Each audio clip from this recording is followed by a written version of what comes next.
Ooh, matabalo.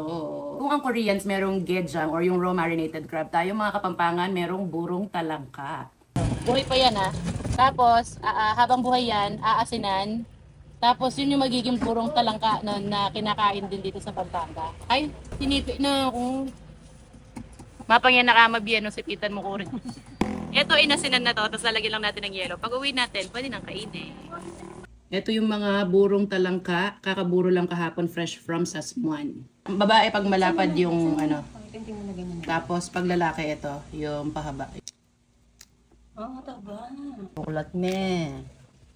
Oh, kay bat, pusit me. Wait ta po. Oh, Oh siya. kayasan me. Kaname king nasi. Ay, takap na. Nakamuhanan ko pa yung ano sa mamusit. Kasi nung bata ako, pag may ganito, ang sabi sa akin, bawal daw sa bata. Yan. Yun pala, ayaw lang akong bigyan, sis. Hindi, nakakasal. No! Pro kasi. No! Sa bata.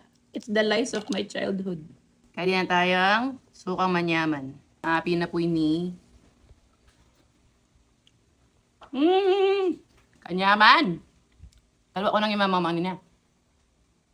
So ito, 24 hours pa lang siya naburo. Si mama daw gusto niya 2 days. So bukas pa siya kakain.